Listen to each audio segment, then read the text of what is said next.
রোববার ডাম্বুলায় ভারতকে ৮ উইকেটের বড় ব্যবধানে হারিয়ে প্রথমবারের মতো মহিলা এশিয়া কাপের শিরোপা জেতে শ্রীলঙ্কা। এর মধ্য দিয়ে এশিয়া কাপে ভারতের আধিপত্যের লাগাম টেনে ধরল দেশটি। টুর্নামেন্ট শেষে দর্শকদের জানার আকাঙ্ক্ষা বেড়েছে খেলোয়াড়দের পুরস্কার প্রাপ্তি নিয়ে।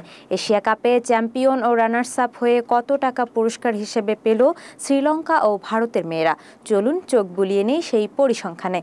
মহিলা এশিয়া কাপ 2024-এর চ্যাম্পিয়ন শ্রীলঙ্কা পুরস্কার হিসেবে পেয়েছে ট্রফি ও $25,000 ভারতীয় মুদ্রায়, যার পরিমাণ প্রায় 21 লাখ রুপি।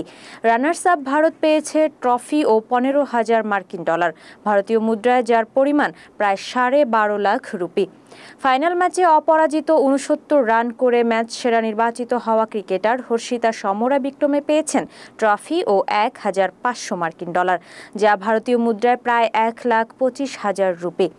একটি শতরান ও 2টি অর্ধ শতরান সহ 304 রান ও 3টি উইকেট নেওয়া টুর্নামেন্টের সেরা ক্রিকেটার চামারি আতাপাত্তু পেয়েছেন ট্রফি ও $2,500, যা ভারতীয় মুদ্রায় প্রায় 2,10,000 রুপি। 5 ম্যাচে 10 উইকেট নিয়ে টুর্নামেন্টের সেরা উইকেট টেকার দীপ্তি শর্মা 5 ম্যাচে 15 ছক্কা হাঁকানো চামারি আতাপাত্তু পেয়েছেন মেডেল সহ আর্থিক পুরস্কার। এ তো গেল আয়োজক প্রতিষ্ঠানের পক্ষ থেকে পাওয়া নানা পুরস্কারের খতিয়ান।